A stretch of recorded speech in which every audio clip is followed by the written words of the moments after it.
difference, one cup at a time. Tea time. Yeah, this is tea time. Yeah, making a difference, one cup at a time. Tea time. Yeah. So be sure to grab your tea, grab a seat, and tune in to Miss Liz. Tea time, making a difference, one cup at a time. Tea time, yeah. Tea time, time.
Well, welcome everybody to Evening Tea Time with Miss Liz. That's right, we're back and we've done 3 shows again this week. This morning we started off with Clear Your Clutter, and then we went into advertisement and features and content creators and all of that good stuff. And tonight we have Marianne Sciucco, who is here. She's a co-founder and director of AlzAuthors. She's an author, she's a nurse, and a podcast host, and she's going to be talking to us about Alzheimer's and dementia and her personal story as well. We're going to go a little deep. So before we get started, we're going to do the disclaimer and all of that good stuff, and then we're going to do a little bit of intro on who Marianne is, and then we're going to sit and we're going to spill a double TEA tonight because me and Marianne have something special that's going to come out during the show. Disclaimer for Miss Liz's Tea Time live show. Miss Liz myself is going live using StreamYard. Before leaving a comment, please grant StreamYard permission to use your name at StreamYard.com. Please be advised that the content brought forward for any Tea Time show hosted by myself, Miss Liz, is always brought forth in good faith. However, may bring forth dialogues and opinions that are not representative of my platform. The facts and information are perceived to be accurate at the given time of airing. All Tea Time guests and audience participants are responsible for using their good judgment in taking any action that may relate to the discussion. The content brought forward may include discussions for some where they may be emotionally at risk. It's significant to note that this show is engaging in discussion forums only to offer and inspire awareness and connection and is not providing therapeutical advice. If you have any questions about the disclaimer or the panelist discussion, you may freely contact me, Miss Liz, through my email at bookingmissliz@gmail.com. Moving forward, should you choose to voluntarily participate in tonight's show in any aspect, I myself, Miss Liz, welcomes you. And should you decide that the show is not made for you at this time, I respect those wishes and will see you at a later show at a later date and time. And again, all Tea Times this year in 2023 are done on Thursday, 10 a.m., 3 p.m., and 7 p.m. every Thursday. If it's not a Thursday, it's a surprise guest or a rescheduled Tea Time, which is done on a Monday or Tuesday, because that's just how Miss Liz rolls. So now a little bit more on Marianne. Marianne Sciucco is not a nurse who writes, but a writer who happens to be a nurse, using her skills and experience to create stories that bear witness to the humanity in all of us. She writes contemporary women and young adult fiction. A lover of words and books, she studied the craft of writing as an English major at the University of Massachusetts at Boston and worked for a time as a newspaper reporter in New England. She eventually became a registered nurse to avoid poverty. With more than 20 years experience as a staff nurse and case manager, she worked with countless families dealing with issues related to aging, elder care, Alzheimer's, and nursing home placements. In 2002, she put the two together and began writing about the intricate lives of people struggling with health and family issues. She published her debut novel Blue Hydrangeas on Alzheimer's Love Story in 2013 to glowing reviews. This book led to become a co-founder and director of AlzAuthors, the global community of authors writing about Alzheimer's and dementia from personal experiences to light the way for others. She is a podcast producer and host of Untangling Alzheimer's and Dementia on AlzAuthors podcast. Miriam has written an award-winning prequel to Blue Hydrangeas called Christmas at Blue Hydrangeas and is currently working on A Wedding at Blue Hydrangeas. She is the author of Swim Season, a young author novel based on her 11-year experience as a swim mom in club, high school, and college swimming. She has also written several short stories, including Eno Love Collection and Birthday Party. All her work is available in Kindle, audiobooks, and paperback. When not writing, she works as a campus nurse at a community college in New York, Houston Valley. For more on Miriam on her blog, you can check her out on Twitter, Facebook, and LinkedIn. And I'm going to get her in here and we're going to spill some tea now. Welcome, Marianne. Hello. Thank you so much, Miss Liz. Thank you for inviting me. It is a pleasure. And I wanted to read your full bio because it is truly inspiring what you do. And I want to give you a big thank you for all of your services as a nurse. Our nurses don't get enough appreciation. Thank you so much. I appreciate that. So, Miriam, I want to start off like I do all the tea times. Who were you as a little girl and who are you now? As a little girl, I was a child who could not wait to learn how to read and write. And as a grown woman now, I am reading and writing just about every day. I mean, I never stopped. So that's always been something in my life, has been a book, something to read, something to write. So, what age were you when you wrote your first book? Well, that all depends on what you call a book. So when I was very young, I used to write stories on paper and staple the pages together, and that was my book. And it wasn't until I was in my 40s that I decided I really need to sit down and write a book, because that was my goal in life. So I started working on a project, and that really didn't pan out to anything. So I was inspired at my work as a hospital case manager with the idea that became Blue Hydrangeas, and I managed to complete that project. It took a long time. It took me many years from to write the book and then to actually publish it. It took me about 9 years to publish it. And that was an interesting adventure because I had no idea what I was doing. And it ended up becoming the catalyst for me to reach out to other authors writing about Alzheimer's and dementia and start AlzAuthors.com.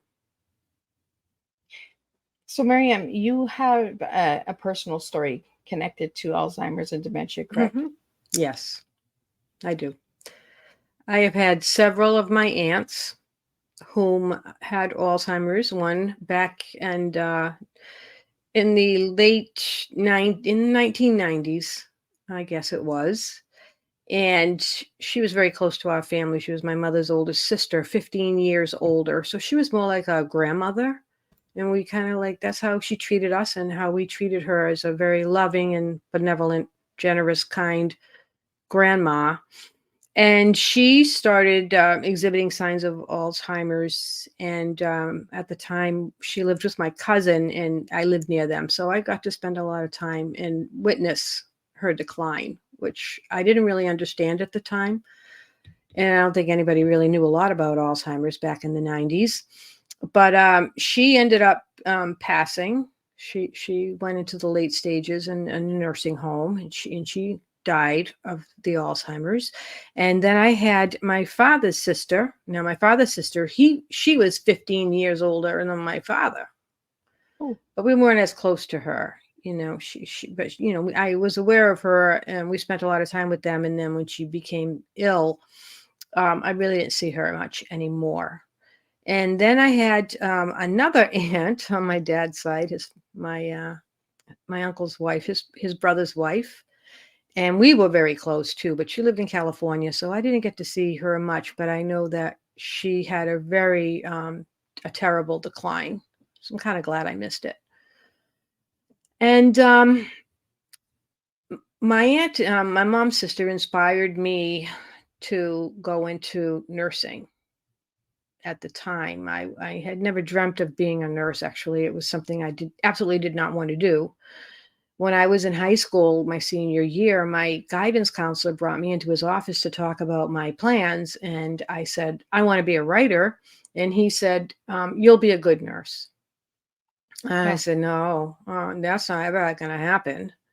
Well, we all set out on one path and life has other plans.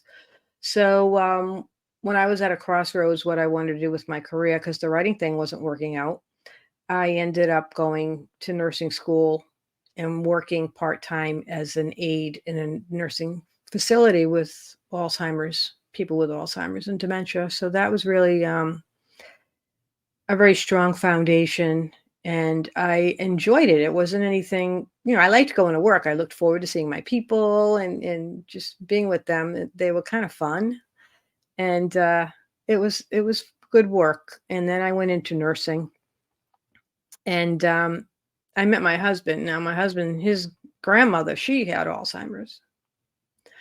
And I never knew her because she passed before I met him. And then his aunt also. He had an aunt who recently passed on due to Alzheimer's disease. And then in around that time, in the last few years, my stepfather, he was diagnosed with Alzheimer's. And so with all of these other people, I was kind of on the outside looking in.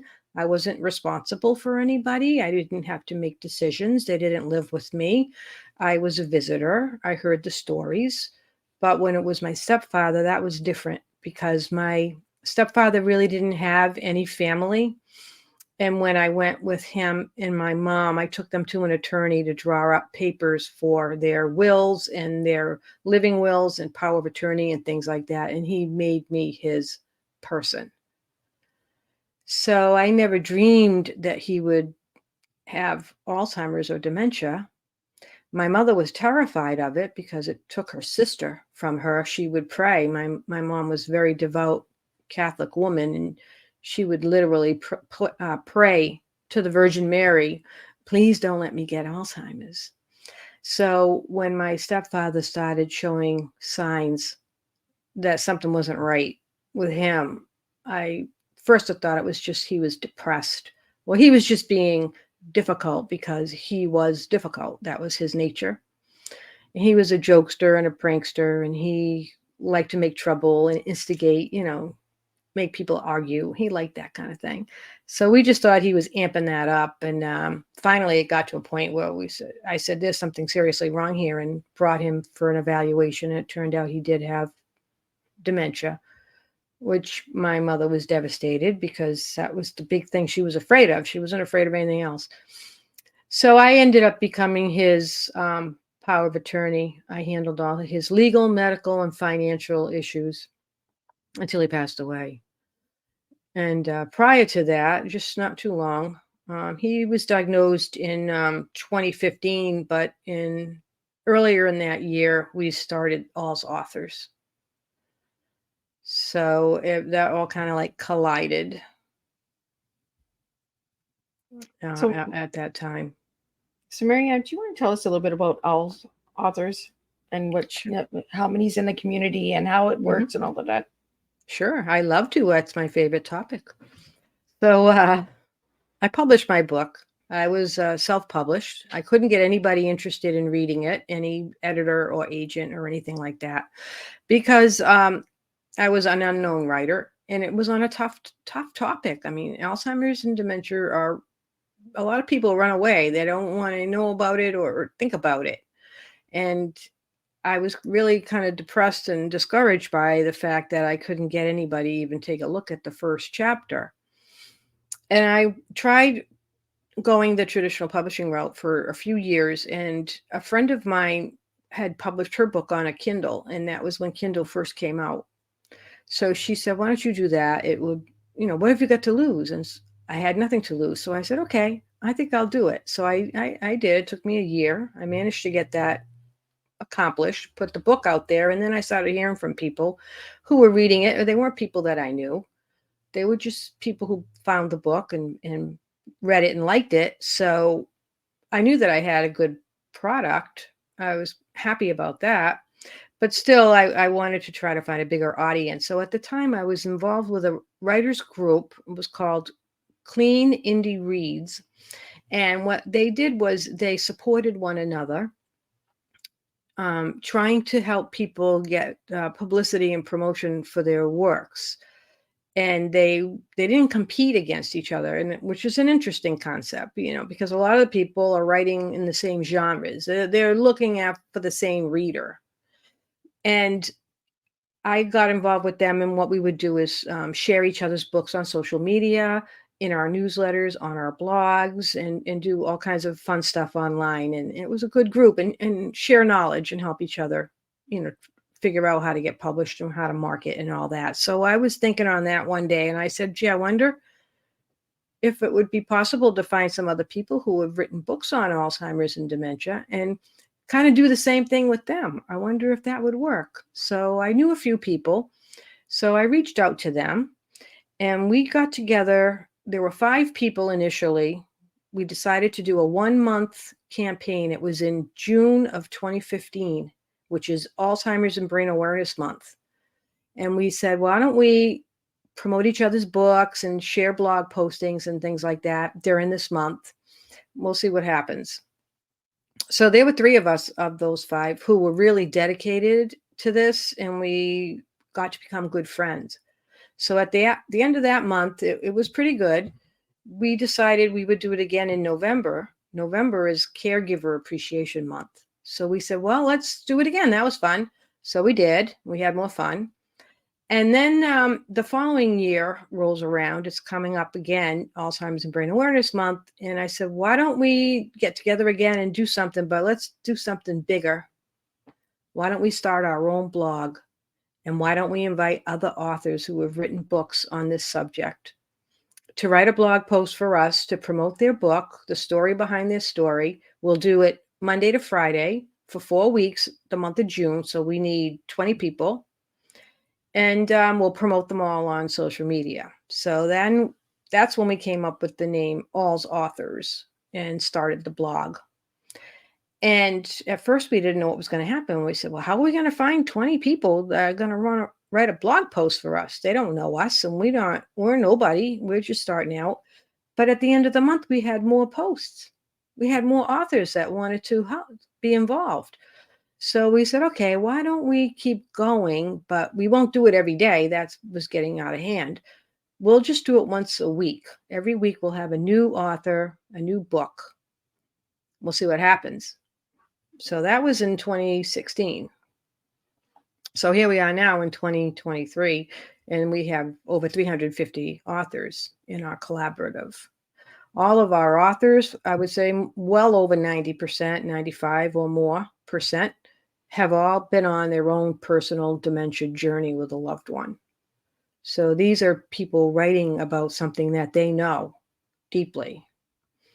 And it's not a bunch of, professionals. Professionals, they have their place, but it's people who are writing the stories and the chapters that are about being up all night with a parent that won't sleep and trying to manage your children while you're also trying to manage your mother, and all of the whatever it is that goes on, in a family, in a household when there's somebody living with dementia. That's what we look for in our books. So it's interesting. We have so many genres. We have children's books, fiction, nonfiction, caregiver guides, memoir, poetry, art books. There are photography books. But we also feature blogs, people who might be blogging their story. And a lot of people do that. There are people who are living with dementia who are blogging their story and have also written books. And we also feature podcasts. A lot of our authors, they have podcasts, and they're not necessarily writing a story, but they're telling stories, and they're doing it consistently, and they have a personal story themselves. And then we also have some film. So there's a handful of films right now, all told from personal journeys. So we've really come a long way in this last 8 years. We started out, let's do a 1 month thing, and now we have a new book, new author every other week for the most part. And then in between, we do the podcast. So we have our own podcast, the Untangling Alzheimer's and Dementia podcast. We interview the authors that are in our collection. Well, Marianne, it just goes to show you how many stories are out there, right? Mm-hmm. From 2015 to where you are today in 2023. Yeah. But there's still a lot of stigma around dementia Mm-hmm. and Alzheimer's. A lot of people will say, "Oh, well, they're just acting up. They're just, they're just Mm-hmm. old. They're, Mm-hmm. the stigma." So, Yep. what are some of the stigmas that you have heard working as a caregiver? People think that it's that they're crazy. It's a mental illness. It's a mental disease, it's not mental illness like schizophrenia or depression or any of those. It's a brain disease, and so the brain is slowly dying, and people are not responsible for what happens because their brain is dying. People are not responsible for being mentally ill either. But in our case, like with my stepfather, when he was acting up, it went on for quite a while. We just thought he was just trying to be a jerk because he liked to be a jerk. I mean, he did. He really was. He was a handful. So we ignored it for a long time until it became impossible to ignore, and had to take some steps and see what's going on, because maybe we could fix it. So that's one of the stigmas, is they're crazy. And I mean, people are very uncomfortable with the whole concept of mental illness or losing your mind or anything that even suggests that there's something wrong with the way that you think. And then it's all about your behavior. So that's huge. And the other one is that it's just a normal part of aging, and that we can just expect it as we get older, that we are going to end up with dementia, some kind of dementia, and not be fully functioning and able to take care of ourselves. And that's not true. That is not normal aging by any means. And so trying to educate people about that is really important, because that's when people will know that not to accept it, not to accept these changes, and to look for solutions, because there may be a reason that you can cure why a person is having some kind of cognitive impairment. And then there may not be. It may be like dementia or Alzheimer's, so there is no cure. But when if we don't know what's going on, then we can't try to do anything about it, or even to make plans, because it's a progressive illness. So most people, you can live, some people up more than 20 years after diagnosis, which is a long time to live with something. And that gives you a lot of time to plan and prepare how you want to end your life and how do you want to live the rest of your life. So that's very important. And people are very uncomfortable about the concept of death and don't want to think about that either. So that's like another stigma that's associated with it. It is a terminal illness. There is no cure at this point. And most people are living well with dementia. People can live well even if they have been diagnosed. We have many authors in our organization who are living well with dementia, some for more than 10 years. And I'll tell you all about them. We're doing a program. We have an event coming up next Tuesday, the 24th.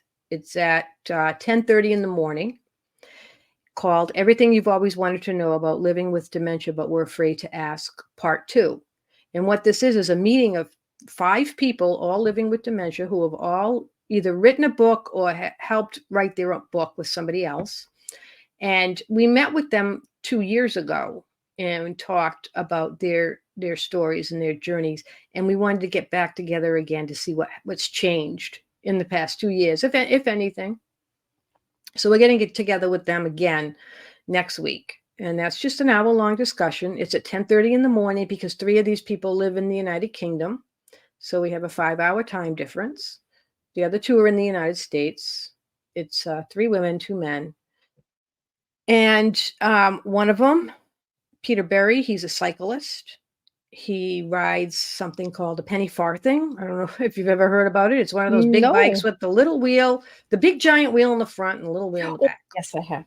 Yeah, it's an old-fashioned kind of a bike. Well, he rides that all over the English countryside, and he rides other types of bikes too, more contemporary kinds of bicycles.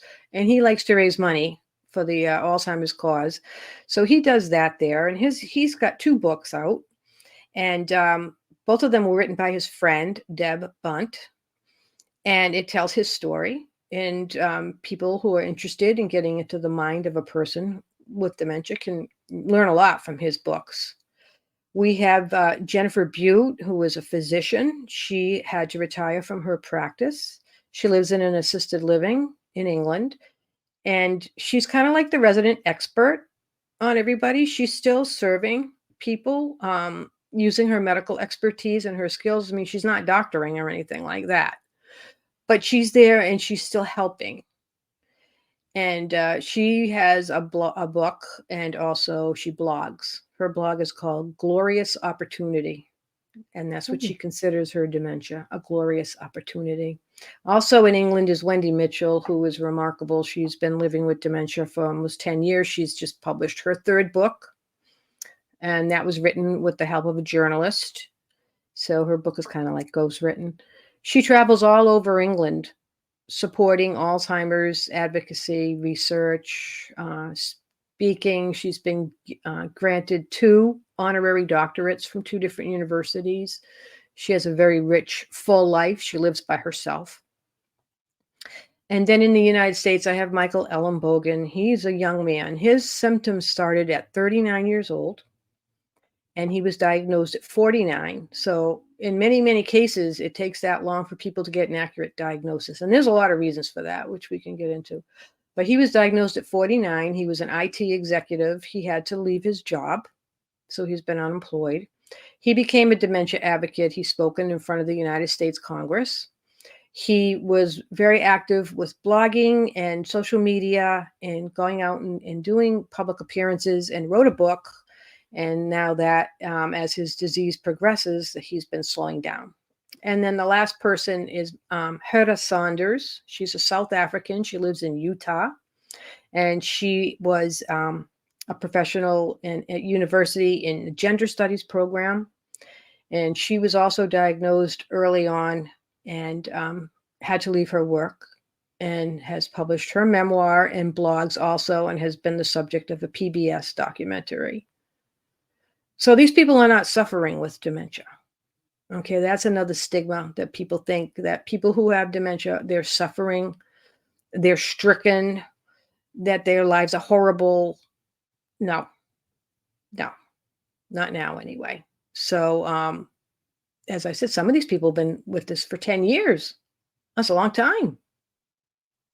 So Marianne, So, who is the youngest in the AlzAuthors group diagnosed with dementia or Alzheimer's? it's probably Michael Ellenbogen. I'm not really sure. I mean, I have about maybe 10 or 12 people that have the diagnosis, but I think Michael was the youngest because he was only 49, which is pretty young. So that's also another thing that's a stigma around Alzheimer's and dementia, is that it's only an old age disease, right? Illness, right? But it's not. It's affecting different age groups and different brains and that. So, with your work in caregiving in the hospitals and all of that with Alzheimer's, what was the youngest case that you had in the hospital? I can't recall, really. It's been a long time. I don't remember. But I will scare you and tell you that there is such a thing as childhood dementia. And there are children that have dementia. Yeah. Pediatric dementia. Wow. It's a brain disease. And so children have it, and the Australians are really at the forefront of this discovery and investigating what this is all about. So you could Google that, childhood dementia Australia, and find a lot of information and resources there and what that's all about.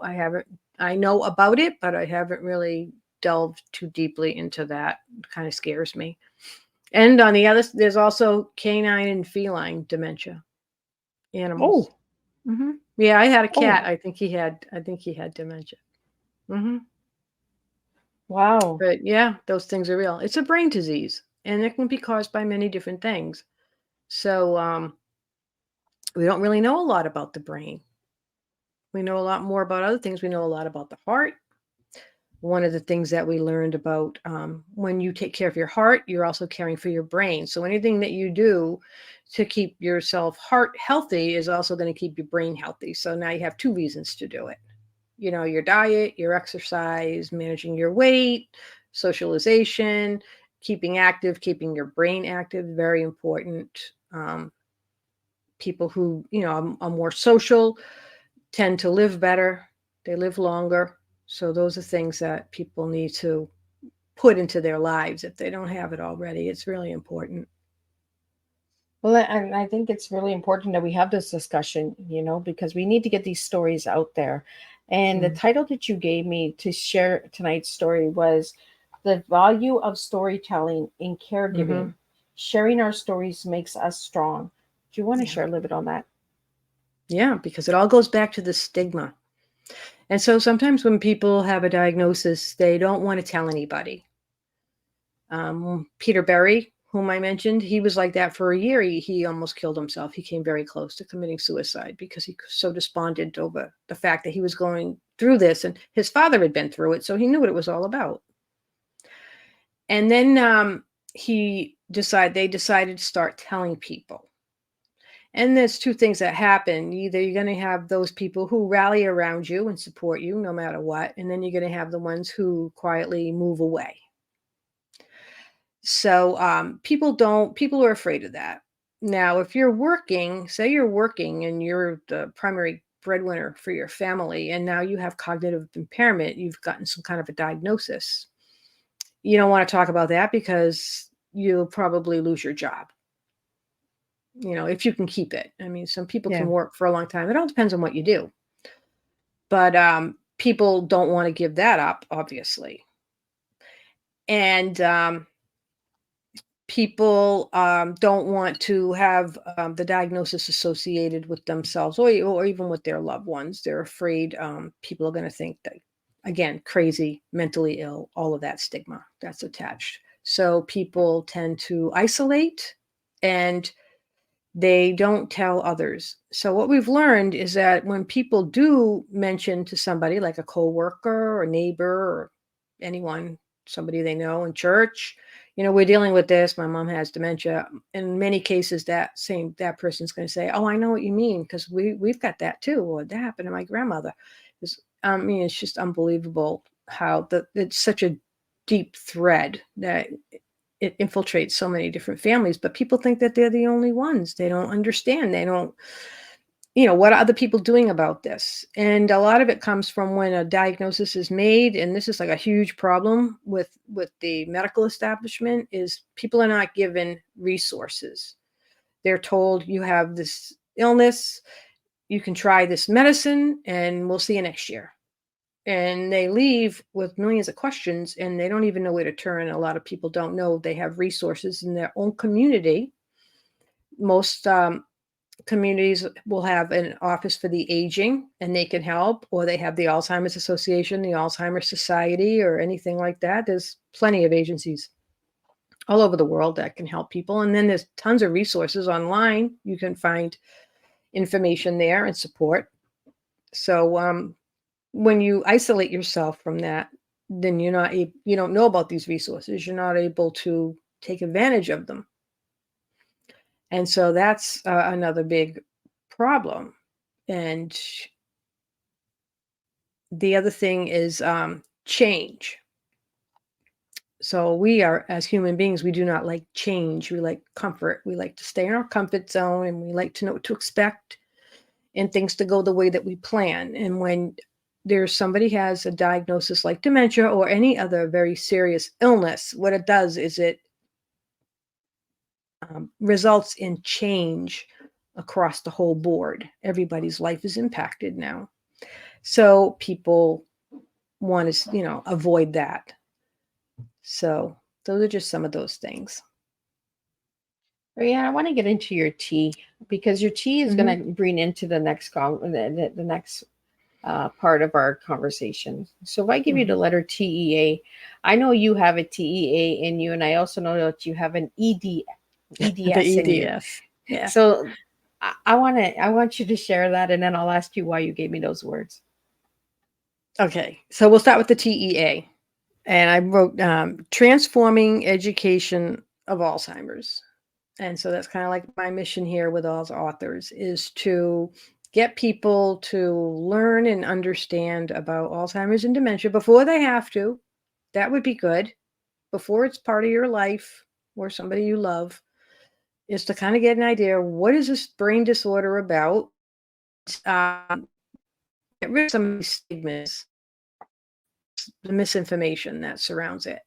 So that when people encounter someone, and you will encounter somebody with dementia as you go about your business, if you go outside, people are out there, everywhere you go, restaurants, shopping, they may be driving next to you in your doctor's office, at sporting events, wherever you're going to go, there's going to be somebody that has it. At least if they have a problem or they need assistance, then you would know what to do. And you would know that they're not crazy or something else is going on, that they truly have a problem and that you could help them. So that's really important. And that's the whole mission with AlzAuthors, really, is to bring these stories and share them and educate people, and also to support the other caregivers and people who are currently on that path right now, to find stories that are like their own. So if you're caring for your mother, we have almost 100 books about caring for your mother. So, you can see how other people manage. And then I think that makes people strong. So we get strong. You're stronger for telling your story. And then the people who read it, they're going to be stronger because they read it. And then the other one, the EDS, was eliminating dementia stigma. And it kind of ties into the first one of just like letting people understand that it is not normal aging, all the things that we discuss. It's not normal aging. You don't have to expect it. You don't have to accept it. You can, you're not crazy. It's not a mental illness. So there's no cure. So that's another thing. People can't stop it. And whatever other stigmas that we discussed. That's my mission and the mission of my organization. Well, I honestly think by sharing stories, we're breaking stigma, one story at a time, because by getting the voices out there, by getting the stories out there, we're actually showing people that it's not this way, not to be afraid of it. And I like that you said getting informed, getting informed before you find out a diagnosis, getting involved and understanding. Volunteer in the seniors, volunteer in youth groups, get the conversation going, just keep the flow going, because I think that's the way we're really going to break stigma, is if we just keep sharing stories, we keep getting the awareness out there. And what you're doing with AlzAuthors is amazing, because you're getting that awareness out there and you're opening up that door for everyone, and since 2015 to 2023, look where you are today, Marianne. Like, you've opened up so many doors and so many avenues. And I did check out your website, and on your website, you even have listings of resources and places to check out for information. A lot of websites don't have those resources to avenue somewhere else. I really appreciate that, because if something's not on the website, you can always go to a different site, or you can go to a different location and find it. Exactly. That's how the whole thing is designed, really, because, if you don't like my book, if it doesn't address your situation, it's not the type of dementia, it's not your relationship, you don't like fiction, then, you'll find another book that you do like in that collection. And so that's fine, because somebody else is going to come maybe to our website, and they'll looking for something else and discover me.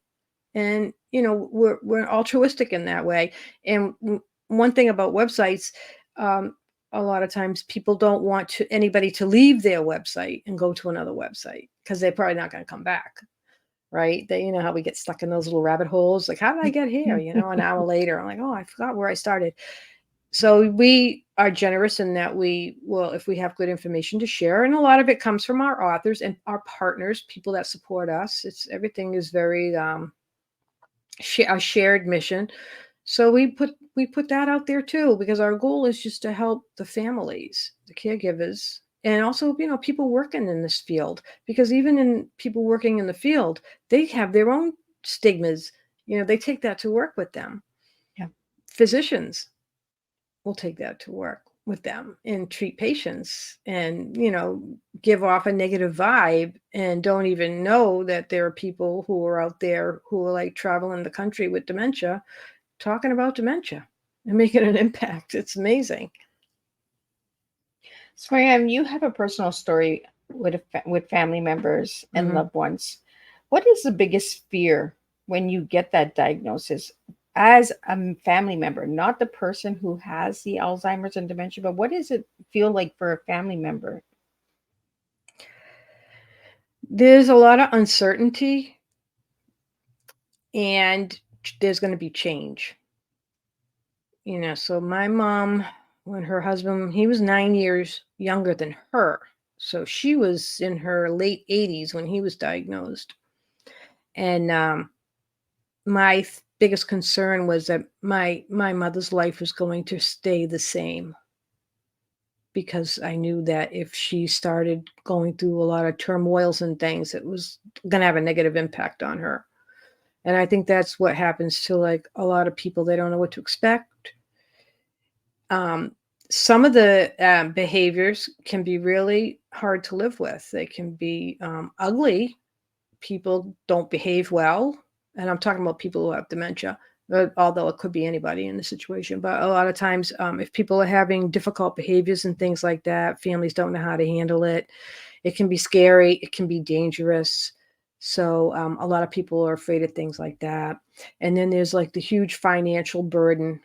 So the biggest cost associated with Alzheimer's and dementia is for care, whether it's care at home, or if person has to move to memory care or long-term nursing care in a facility or something like that.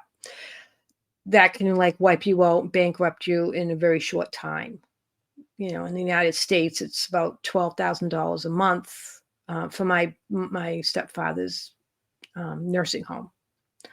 And people in the United States, average citizen doesn't have that kind of money laying around for 15, not that long, maybe 7, 8 years, say. They were going to live that way. It's a long time. You go broke. So that's like another fear that people have is, how is this going to affect me? How is this going to affect us financially? How long is this going to go on? That's another one. And then at the same time, that it comes to its natural conclusion, but at the end, you've lost your loved one. And then you start losing them even before, because they are not the same person. It's not the person you married. It's not the mother or the father anymore. It's a different person. And people are afraid of that as well, losing their relationship. And then sometimes when you become caregiver to like a spouse or a parent, it changes the whole, dichotomy of the relationship. And relationships aren't really meant to be that way, So it's really hard for people facing that, the loss of their, your spouse, your partner, your lover, the person you go with, you travel with, you go places. You have your family together, that's altered. That may never be the same. So people struggle with that. That's another big fear. So yeah, there's a lot of fear. I can go on and on about that. But at the same time, if people learn about the disease and its progression and different strategies on how to manage what's going to come up, they can actually live well with it. Some people say that their lives are better. So, Well, and grieving the living is hard because they're here, but they're not here, right? exactly. And grief is hard to begin with. So to go through living grief, I go through it with different situation, and it's hard to explain to someone. They keep saying, well, that person's still here. Well, that person is here but not here, you know. And the loss of going in and knowing that your mom doesn't recognize you, where you're having a conversation, you're like, hi mom, and she kind of looks at you and like, who are you?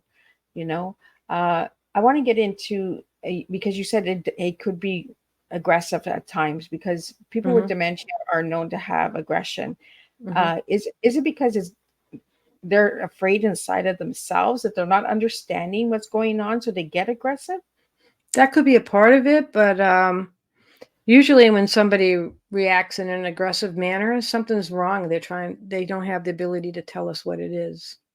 So it could be something simple, like they're hungry, they're cold, they have pain, they're upset about something's bothering them. They might be trapped in some kind of a loop where they're thinking somebody did them wrong or whatever. And maybe they didn't, but they can't get that out of their head.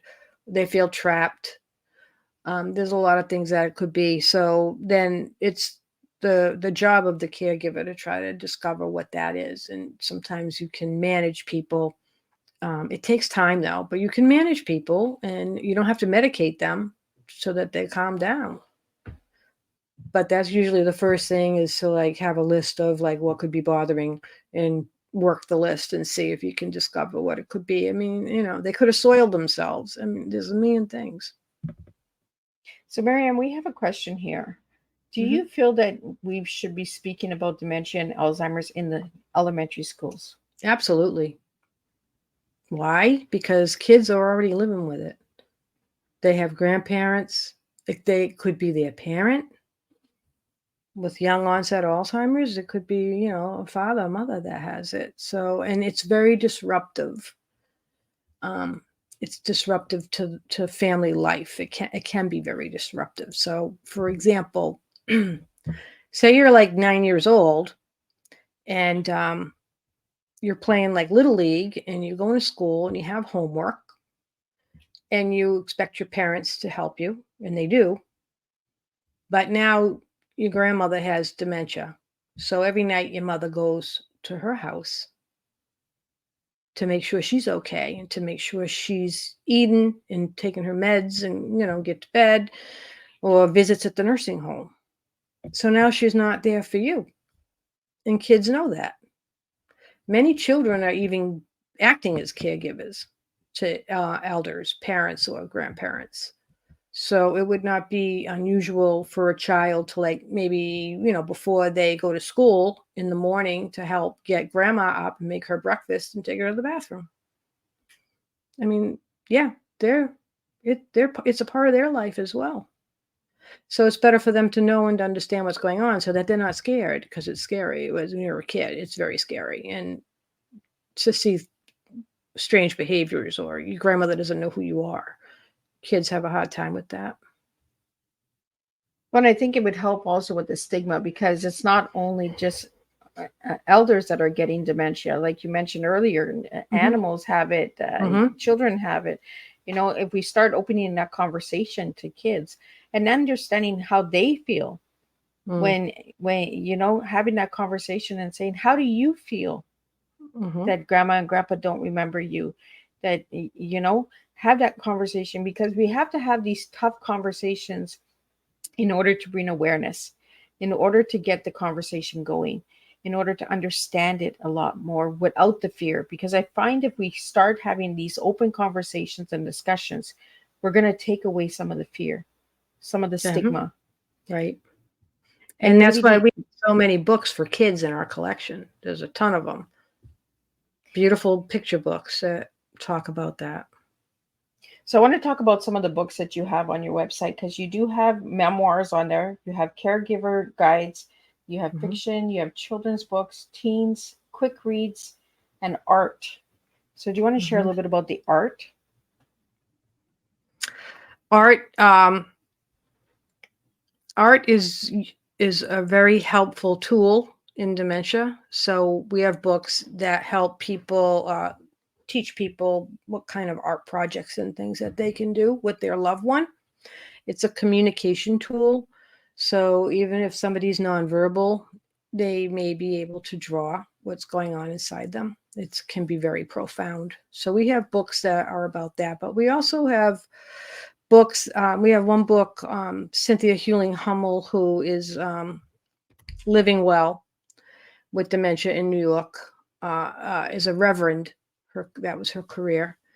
And she created these masks for a project, and each mask was about like how she felt, and it's related to her dementia. And she put those were put in a book, so you could look at that Oh, book and you could see stuff like that. So we have things like that as well. And there's photography books and a lot of poetry, beautiful poetry. We did a poetry event. You can find it on our YouTube channel and on our podcast called Poetry for the Dementia Journey. It was 2 hours long, and there were 34 poets who read their work. And it was, ran the gamut from things that were very, simple and from people who were just starting out to very high level, excellent, award winning poetry. And one of the people had dementia who participated in that. She was from the UK. So that was a truly remarkable event. People were crying because it was some of the poetry was so beautiful, just talking about the loved one that they lost or their journey or all of it. It was really great. So we have a lot of that as well, and they're kind of in that category. We have one cookbook. It's a cookbook for caregivers. It's a way to incorporate um, cooking with your loved one at home. Try to keep, you always got to try to keep people occupied. So it's simple recipes that you can prepare and with tasks that you can give to your person who has dementia, that they can help, that they can take part and be useful, because that's important. We want them to feel that they're still a part of things and they can make a contribution. So if they're capable of doing that. So that was the only cookbook that we have, which was a good one. But what other kind of books did you want to know about? so you have teen books. So are Hmm. they stories of Hmm. grandparents? Yeah, I think most of them are grandparents. They're young adult novels, so it's fiction. And they have some of them are about the Alzheimer's journey, but some of them it's like a sub theme where one of the characters has this in part going on in their life, and it's just a kind of a gentle way of introducing the whole concept of dementia to a teen reader. So it might be somebody like they're not reading the book because of that, but they just picked it up for a different reason, and now here they are learning all about this. It's like I like that. It's like the backdoor approach. I like it Fiction, too. yeah, fiction is good for that. So we're almost at the hour here. I want to put it out there. If anybody would like to submit stories or become part of Owl's Mhm. Authors, how could they do that? They're published books. So we have a submission form on our website. You can find that. It's on the I think it's on the contact page. And there's a whole big list of criteria, all these rules and regulations of how we vet the books, because we don't take every book. We take about 60% of the books that come our way. There's a lot of requirements that the books and the authors have to meet. So you would complete that. There's a $25 submission fee. And then when we get that, we have an acquisitions team, about 4 or 5 of us, who actually vet the books. So whoever's interested in that story or that author can take it on and investigate and see how they are. For instance, we read the book cover to cover. We also look at the ratings that the book has received. It's inspected for quality, because a lot of the books are self-published, and we want to make sure that they're putting out a quality product that can stand up to a traditionally published book. And then we also, because it's a collaborative, so when you come in, we're gonna publicize your book, but you're expected to publicize us and to publicize the other authors as well. So, and make friends that way. Really, that's a great way to make friends in your world. So we look to see that they're doing that. They have to have at least 2 social media platforms that they're active on. We like the books to be published in digital book and paperback, and audiobooks are great too, but we don't require an audiobook. But typically the book has to be in both formats, unless, some books don't really do well in digital. So, it depends. They may only have a paperback. And we give special preference to people who have dementia, so we can relax the rules a little bit, because those are the voices that we really want to hear. Yeah. So we might relax some of that. And we want them to be based on personal experience, and to be have an overall positive message. So we know that there is a lot of negative associated with caring for a loved one with dementia or having dementia. So, we just don't want to silence that or anything, but, we don't want to have all of the books be about that either. So we strike for a good balance. I think we have enough negative in the world today that, we got to start putting the positive out there. So what final message would you have for the listeners today? Well, my final message is not to be afraid of Alzheimer's or dementia, to know that it is a brain disease. It happens to people. We certainly don't want it to happen to us. So there are things that you can do to keep your brain healthy, like you would do to keep your heart healthy, by eating right, stay away from a lot of processed foods, manage your weight, manage your blood pressure, get physical activity, be social, keep yourself active, don't isolate yourself, keep your brain going. Those are all things that can help you to prevent from getting Alzheimer's or dementia yourself. And if you see the signs of something's not right with your loved one, they don't act right, they sleep too much, they're combative, they can't find things, they get lost. That's usually like the one thing I noticed in a lot of these stories, is when people decide to take action, the person has gotten lost someplace where they go all the time. And that can have like deadly repercussions. So that's really serious if people start getting lost, especially if they're driving. Yeah. So you really need to pay attention and not to be afraid, but to go take that person. And if it's a parent and they're independent, it's harder because, they're not used to you butting in and things like that. But like with my stepfather, I had to go to the doctor with them, because I would tell my mother, when you go to the doctor, tell him this. And she would come home and I said, well, what did he say? Oh, well, I forgot. I didn't tell him. So now 3 more months have to go by before we go back. So the clock is ticking. So finally I said, I'm going to go with you to the doctor. So she was happy. She's like, oh, that's nice. He's nice. You'll like him. So, well, that's not why I'm going, but I'm going to tell on him and see what's going on here. We ended up having to get another doctor. So don't be afraid of that if you have to fire the doctor, because we had to do that. So you just really want to try to get a handle on what's happening, because there are many things that can cause these kinds of issues, and that has nothing to do with Alzheimer's or dementia. It's something that can be corrected. So you never want to assume, oh, well, she must have dementia, nothing we can do about it, so we won't do anything. Well, that's not good. So they deserve more. They deserve more. Absolutely. So Marianne, if anybody would like to reach you, how could they reach you? They can send me an email at mariannesciucco@gmail.com or marianne@alzauthors.com. I have that email address. I'm on Facebook, Twitter, LinkedIn, Instagram. I don't go on Instagram as much. I'm usually on Facebook. So you could find me there. Shoot me a message. You could write to us at AlzAuthors@gmail.com. You can listen to my podcast and get to us through that. It's on the website. The website has the blog, the podcast, the bookstore. I didn't tell you about the bookstore. The bookstore, all of our books, because when we started getting a lot of books, we said we got to organize these books so people can find what they want. So the books are all organized according to the category of the relationship. So caring for your mother, caring for your father, books on general dementia, Lewy body disease, vascular dementia, children's books, art books, poetry books. It's all you'll see it on the website. So you can just click and it takes you right to those titles. So you're not wading through a bunch of other books that don't mean anything to you. Well, I want to really thank you, Marianne, for sitting and getting these stories out and getting your story out as well.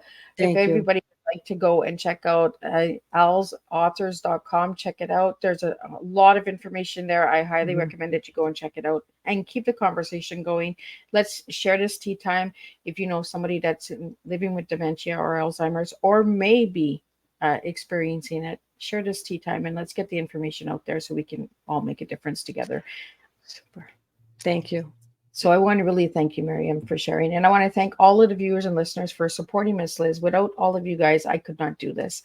So I want to thank you all for that. And I will see you guys all next week, same time, same place, with 3 new TEAs for you to share and enjoy. Until then, have a good night and enjoy your weekend. Thank you so much.